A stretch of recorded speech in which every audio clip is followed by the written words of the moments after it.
Hello everyone, welcome to UPSC guide. और आज की डेट है 2 नवंबर। और हम देखेंगे क्या क्या important current affairs the Hindu newspaper में कवर्ड है।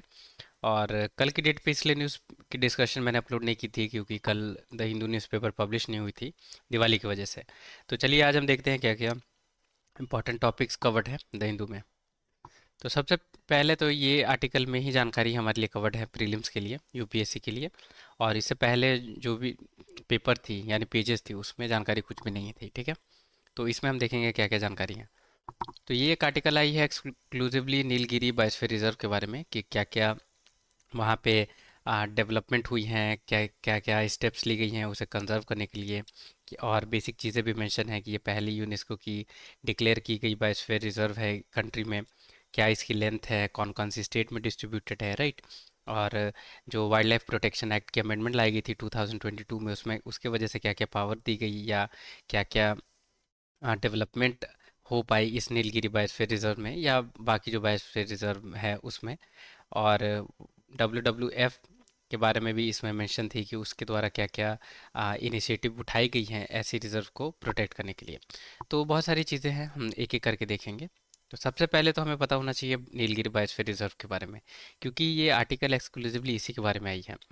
तो हमें पता होना चाहिए कि क्या है, कहाँ लोकेटेड है, इसके अंदर कौन कौन से नेशनल पार्क या वाइल्ड लाइफ सेंचुरीज आती हैं। तो वो सारी चीज़ें हम देखेंगे। तो नीलगिरी बायोस्फीयर रिजर्व कहाँ लोकेटेड है, तो ये नीलगिरी माउंटेन्स में लोकेटेड है जो कि वेस्टर्न घाट में है, ठीक है। बहुत इंपॉर्टेंट है ये पहली स्टेटमेंट। और इसी पे बहुत सारी यूपीएससी के एस्पिरेंट्स को यूपीएससी ट्रिक कर सकती है। कैसे?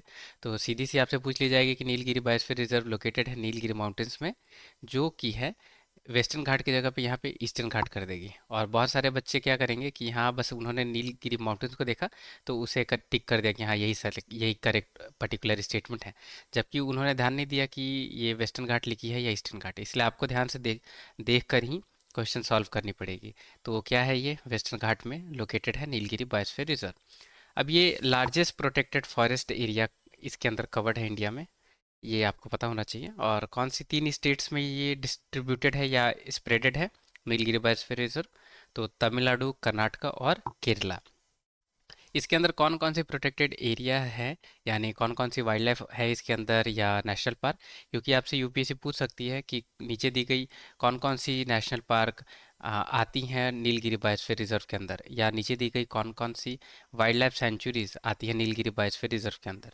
तो वैसे हमें पता होना चाहिए। तो 3 टाइप की क्वेश्चन फ्रेम हो सकती है नीलगिरी बायोस्फीयर रिजर्व पे ही। या तो बेसिक चीज़ आपसे पूछ लें कि कहाँ लोकेटेड है और कौन कौन सी नेशनल पार्क है इसके अंदर, एक दो उठा ले यहाँ से, और कौन सी स्टेट में स्प्रेडेड है, और कब इसे डिक्लेयर की गई थी। और ये भी आपसे पूछ सकती है कि इंडिया की ये पहली बायोस्फीयर रिजर्व है या नहीं है, ऐसे भी आ सकती है स्टेटमेंट।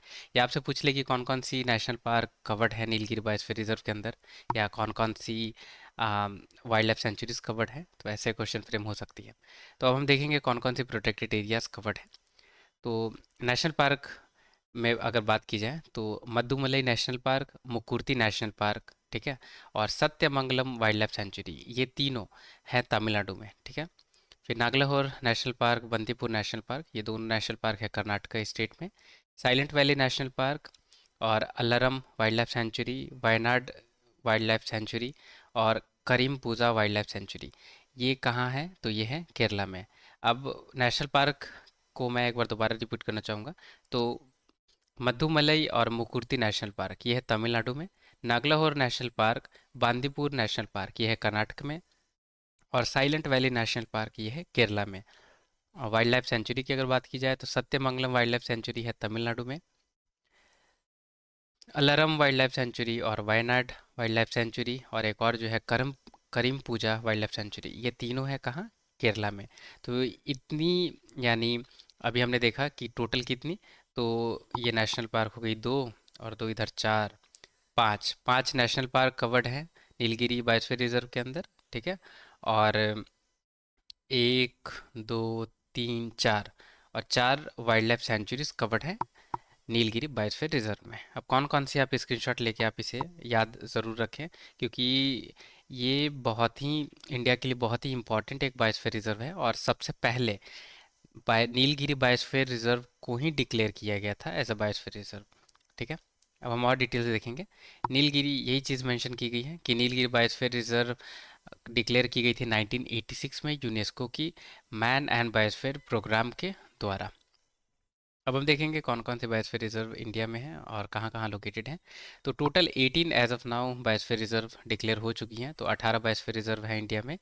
तो स्टार्ट हम करेंगे कोल डेजर्ट से। कोल डेजर्ट बायोस्फीयर रिजर्व ये लोकेटेड है हिमाचल प्रदेश में। नंदा देवी बायोस्फीयर रिजर्व ये है उत्तराखंड में। कंचनजंगा बायोस्फीयर रिजर्व सिक्किम में है। दिबांग दिहांग अरुणाचल प्रदेश में।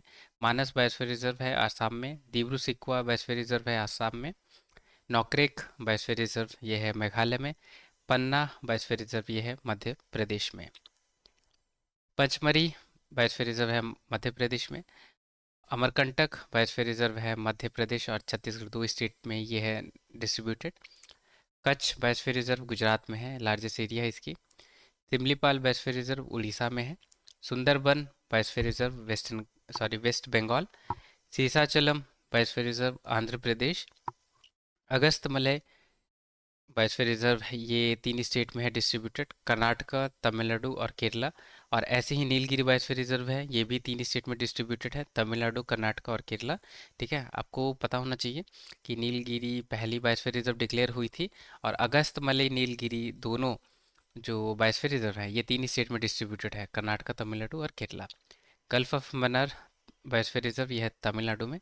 और ग्रेट निकोबार बायोस्फीयर रिजर्व ये है अडम्बार और निकोबार आइलैंड में। तो ये हमने देखा टोटल 18 बायोस्फीयर रिजर्व को। आगे मैप भी है, उसके थ्रू भी हम इसे डिस्कस करेंगे।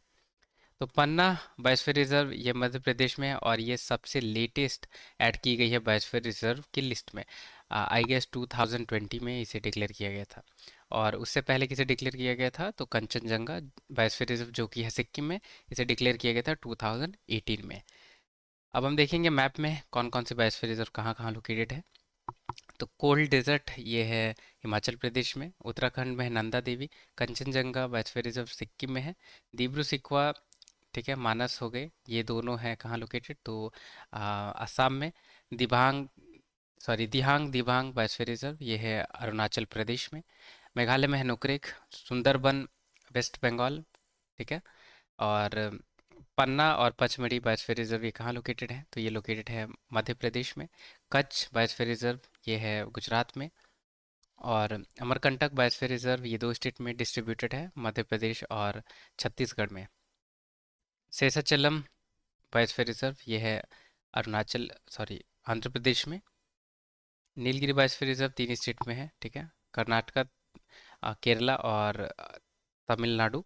तमिलनाडु में और कौन सी है, तो gulf of Mannar biosphere reserve है। अगस्त मलय बायोस्फीयर रिजर्व है जो कि केरला में भी स्प्रेडेड है, केरला और तमिलनाडु दोनों में। और ग्रेट निकोबार यहाँ आप देख सकते हैं बायोस्फीयर रिजर्व ये कहाँ लोकेटेड है, तो ग्रेट एंड अडम्बार निकोबार आइलैंड में। अब ये थी मैप। आप चाहें तो गूगल पे भी map biosphere reserve of India करके सर्च कर सके, वहाँ भी आप डाउनलोड कर सकते हैं। या मैं आपको क्या सजेस्ट करूँगा कि आप एक मैप बनाएं इंडिया की और खुद से मैनुअली आप देख देख के उस पर मेंशन करें कि ये बायोस्फीयर रिजर्व यहाँ पे है, इस स्टेट में है, ताकि आपकी मेमोरी बढ़े और आपको ज़्यादा रिवाइज ना करना पड़े। तो पिक्टोरियल जो इमेजेस रहती हैं, ये सॉरी जो इमेज वाली मेमोरी रहती हैं, जैसे ये फ़ोटो, तो इससे आप ज़्यादा लंबे समय तक रिकॉल कर सकते हैं सारी जानकारी, ठीक है। इसलिए वैसे आप एक बार करके ज़रूर देखें। अब हम बढ़ेंगे आगे। अब इसमें क्या मेंशन थी, तो world wild life fund for nature WWF के बारे में मेंशन थी इस आर्टिकल में कि क्या क्या चीज़ें इनके द्वारा यहाँ पे लाई गई थी, यानी ये बायोस्फीयर रिजर्व में। तो ये Swiss based international non governmental organisation है, ठीक है। ये गवर्नमेंटल या इंटर गवर्नमेंटल नहीं है, ये आपको याद रखनी है, ये इंटरनेशनल नॉन गवर्नमेंटल ऑर्गेनाइजेशन है, जिसे फाउंड किया गया था 1961 में।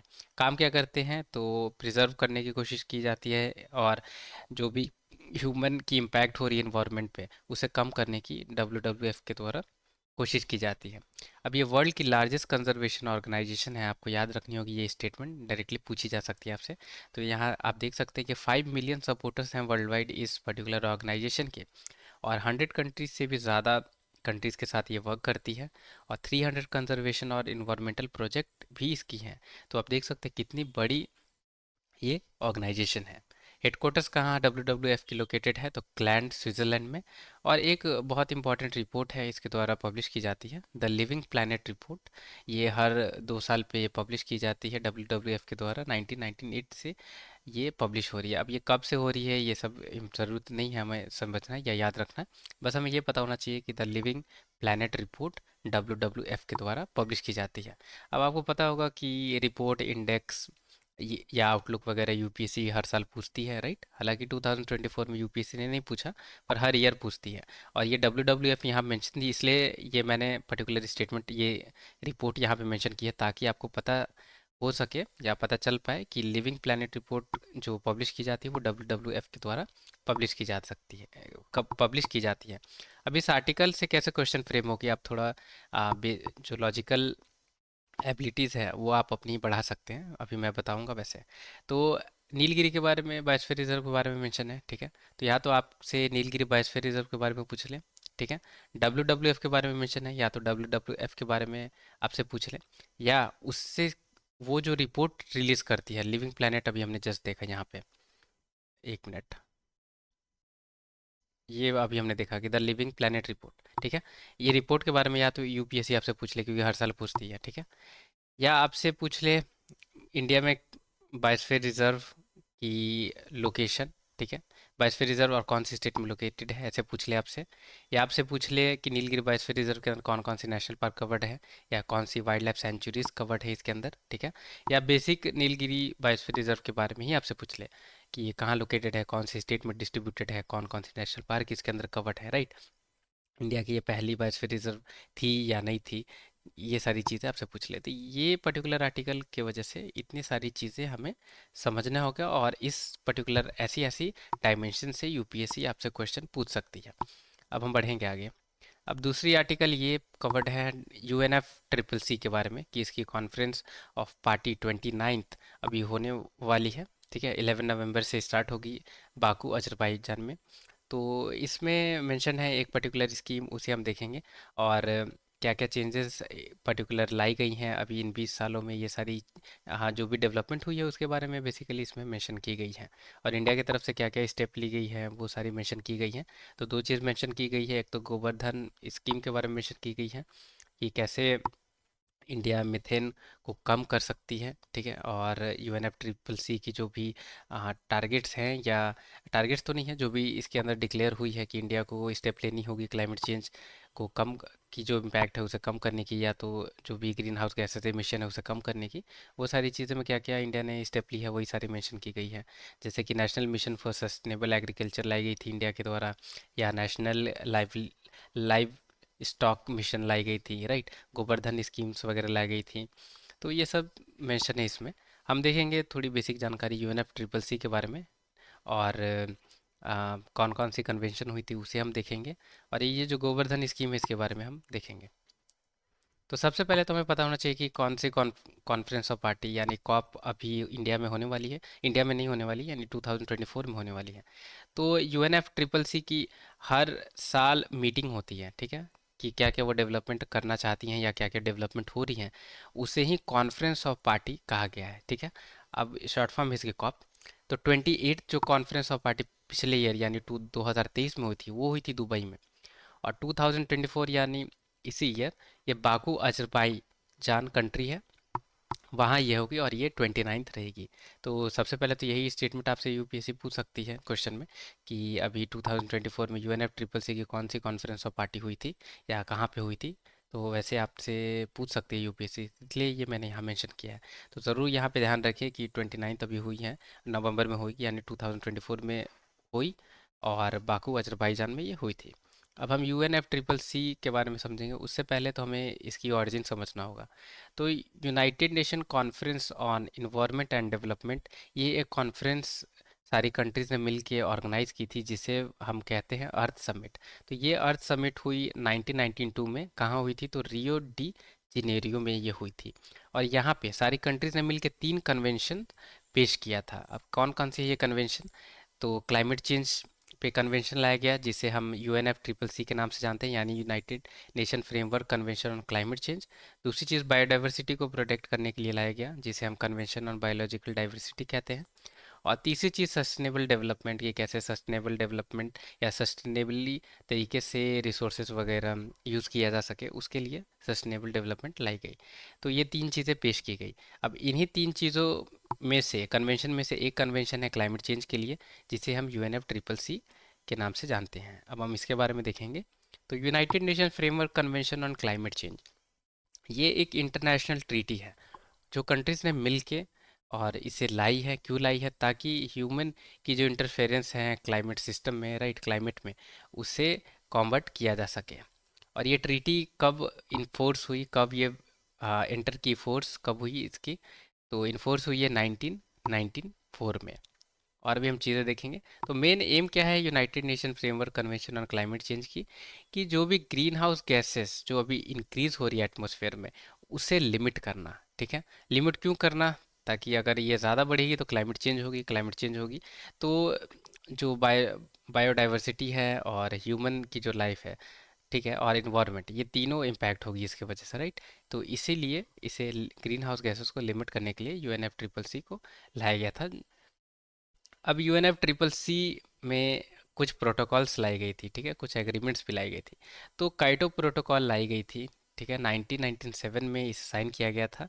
और ये 2005 से लेके 2020 तक इसे रन कराया गया। अब ये इसमें क्या रन कराया गया था? यही कि ग्रीन हाउस गैसेस को कम करनी है और क्लाइमेट चेंज को एक पर्टिकुलर जो लिमिट है वहाँ तक इसे रोकना है। फिर ये काइटो प्रोटोकॉल ख़त्म हुई, उसके बाद पेरिस अग्रीमेंट आई, ठीक है। और पेरिस अग्रीमेंट ने सस्पेंड किया है काइटो प्रोटोकॉल को, ये आपको याद रखना होगा। अब इसमें भी वही बात की गई है कि ग्रीन हाउस गैसेस को कैसे रिड्यूस करना है, क्लाइमेट चेंज से कैसे फाइट करनी है, ये सारी चीज़ें। अब हमने इतनी सारी जानकारी अभी सुनी ग्रीन हाउस गैसेस के बारे में, राइट। तो हमें पता होना चाहिए कि ग्रीन हाउस गैसेस कौन कौन सी हैं।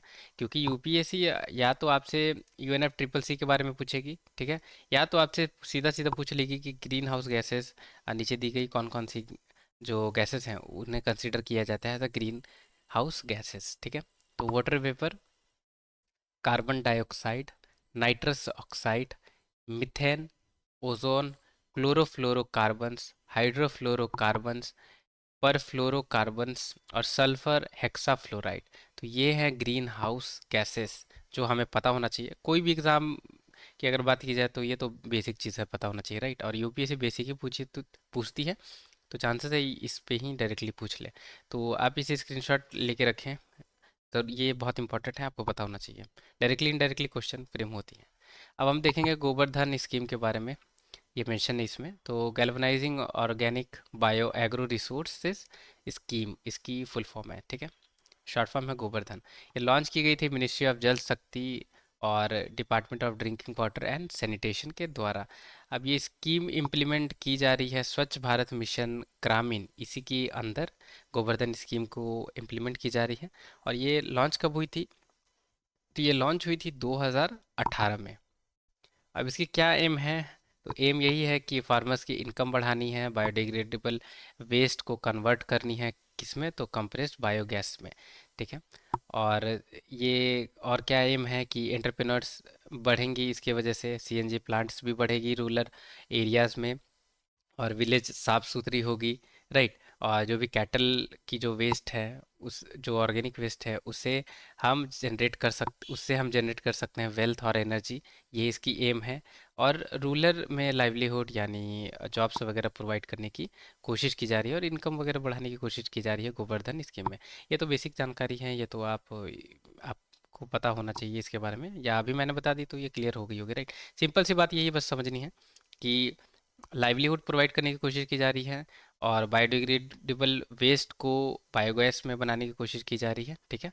और जॉब्स वगैरह मिल सके, डेवलपमेंट्स हो सके पर्टिकुलर एक एरिया की, वही सारी चीज़ें हैं, ठीक है। अब हम बढ़ेंगे आगे।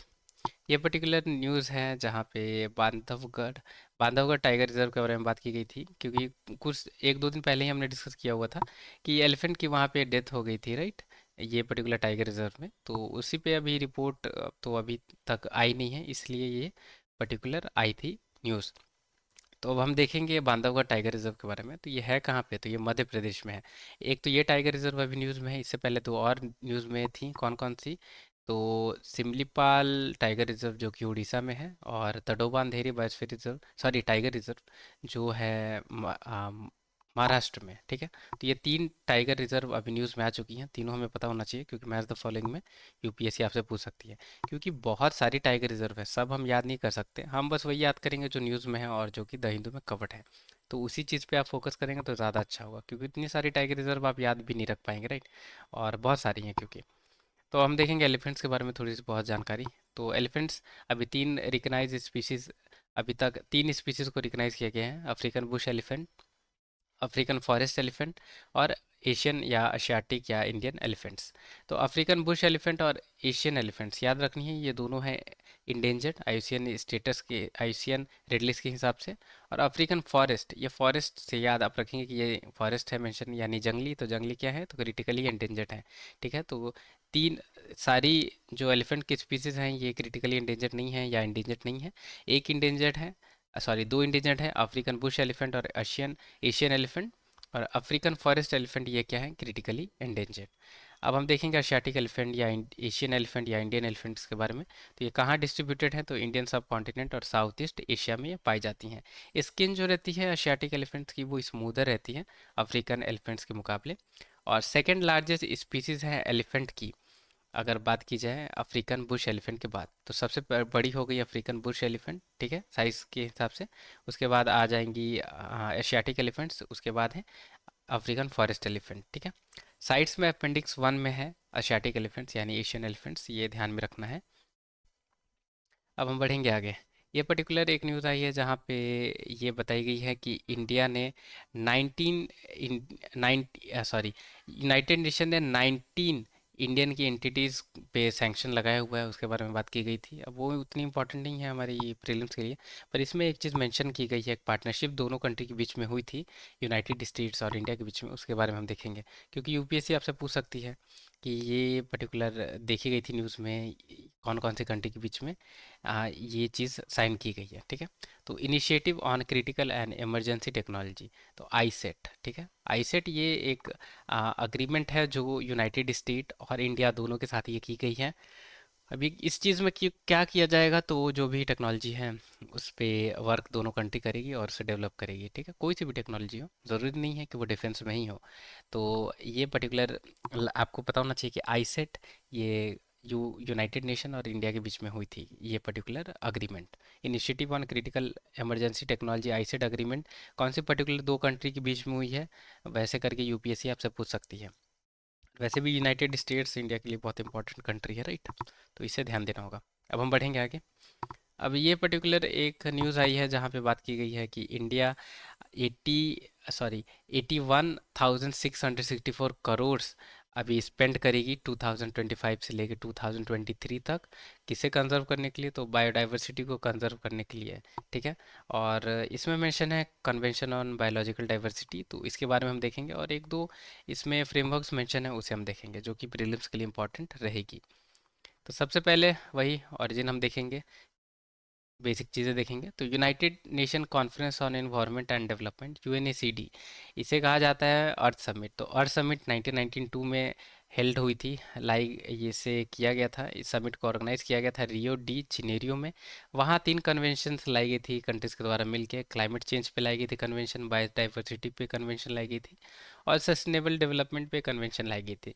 तो क्लाइमेट चेंज यानी यूएनएफ ट्रिपल सी के बारे में हमने अभी जस्ट राइट थोड़े समय पहले देखा। अब हम बायोडाइवर्सिटी वाले कन्वेंशन यानी कन्वेंशन ऑफ बायोलॉजिकल डाइवर्सिटी जो लाई गई है कंजर्व करने के लिए बायोडाइवर्सिटी को, तो इसके बारे में हम देखेंगे, ठीक है। तो आपको याद रखनी है यूएनएससीटी के द्वारा 3 कन्वेंशन लाई गई थी 1992 में, उसी में लाई गई थी कन्वेंशन ऑन बायोलॉजिकल डाइवर्सिटी को। अब हम इसके बारे में देखेंगे। तो ये लीगली बाइंडिंग ट्रीटी है, आपको याद रखनी है लीगली बाइंडिंग, यानी जो भी मेंबर्स कंट्री अग्री होंगी जिन्होंने इसे साइन किया है, रेक्टिफाई किया है, उस पे जो भी ये कन्वेंशन के अंदर है कि जितनी भी बायोलॉजिकल डाइवर्सिटीज़ हैं या डाइवर्सिटी है, उसे बायोलॉजिकल डाइवर्सिटी सॉरी उसे अच्छे से प्रोटेक्ट करनी है, मेंटेन करनी है और फंड्स वगैरह एलोकेट करनी है ताकि बायोडाइवर्सिटी को अच्छे से कंजर्व किया जा सके, ठीक है। वो बाइंडिंग रहेगी यानी उन्हें माननी ही पड़ेगी। और ये कब फोर्स में आई, तो 1993 में कन्वेंशन ऑन बायोलॉजिकल डाइवर्सिटी को फोर्स में लाया गया। अब इसकी secretariat convention on biological diversity के कहाँ बेस्ड है, तो मॉन्ट्रियल, कनाडा। इंडिया ने इसे इम्प्लीमेंट करने के लिए बायोलॉजिकल डाइवर्सिटी एक्ट 2002 को इनैक्ट किया था, ये बहुत इंपॉर्टेंट है। और कार्टेजिना प्रोटोकॉल लाई गई है कन्वेंशन ऑन बायोलॉजिकल डाइवर्सिटी के ही अंदर। ये क्यों लाई गई थी? तो बायोसेफ्टीज के लिए लाई गई थी, बहुत इंपॉर्टेंट है, याद रखनी होगी इसे। और ये कब ये फोर्स में आई? तो 2003 में इसे फोर्स में लाया गया। और कार्टेजिना प्रोटोकॉल के बाद नगयो प्रोटोकॉल लाया गया कन्वेंशन ऑन बायोलॉजिकल डाइवर्सिटी में। अब इसे क्यों लाया गया? ताकि जेनेटिक रिसोर्सेज की एक्सेस फेयर और इक्विटेबल शेयरिंग बेनिफिट के मैनर में इसे किया जा सके, यानी जेनेटिकली रिसोर्सेज के लिए, बस आप याद रखेंगे। नगयो प्रोटोकॉल लाई गई थी और कार्टेजिना प्रोटोकॉल बायोसेफ्टी के लिए लाई गई थी। और नगयो प्रोटोकॉल कब इसे अडॉप्ट किया गया? तो 2010 में इसे कॉन्फ्रेंस ऑफ पार्टी 10th, यानी जो मीटिंग हुई थी COP10 नगोयो जापान में, वहाँ इसे अडॉप्ट किया गया था। अब और डिटेल्स हम देखेंगे।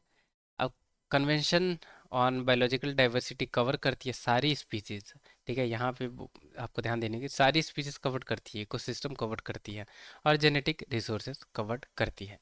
यूनाइटेड नेशन एक, यानी यूनाइटेड स्टेट्स सॉरी, तो यूएस एक ऐसी कंट्री है जो यूनाइटेड नेशन की मेंबर है, पर उन्होंने अभी तक कन्वेंशन ऑन बायोलॉजिकल डाइवर्सिटी को रेक्टिफाई नहीं किया है। ये एक इकलौती कंट्री है और एक ही कंट्री है पूरी वर्ल्ड में जिन्होंने सीबीडी को रेक्टिफाई नहीं किया है। बहुत इंपॉर्टेंट चीज़ है, आपको ये पता होना चाहिए, क्योंकि यूपीएससी डायरेक्टली आपसे पूछ सकती है इसके बारे में कि यूनाइटेड नेशन ने भी सीबीडी को रेक्टिफाई कर लिया है या किया है, ऐसा करके स्टेटमेंट आ सकती है, क्योंकि यही इकलौती कंट्री जिन्होंने नहीं किया है। बाकी जितने भी वर्ल्ड में कंट्री हैं, सारी कंट्री ने सीबीडी को रेक्टिफाई किया हुआ है। पहली कॉन्फ्रेंस ऑफ पार्टी यानी पहली समिट कब कहाँ हुई थी? तो नसयू बहामास में हुई थी। और 11th conference of party Hyderabad India में हुई थी। ये बहुत इंपॉर्टेंट है, इंडिया के द्वारा भी सीबीडी की कॉन्फ्रेंस कॉन्फ्रेंस ऑफ पार्टी यानी समिट को हेल्ड किया गया था हैदराबाद में, ठीक है, 11th। इंडिया अभी ये सेम चीज़ की अभी स्पेंड करने वाली है 81,664 करोड़ बायोडाइवर्सिटी कंजर्वेशन के लिए 2005 से लेके 2023 तक। ये क्यों मैंने मेंशन किया? क्योंकि डायरेक्ट स्टेटमेंट है, न्यूज़ में ही कवर्ड भी है, यूपीएससी आपसे इसी में ऐड करके पूछ सकती है।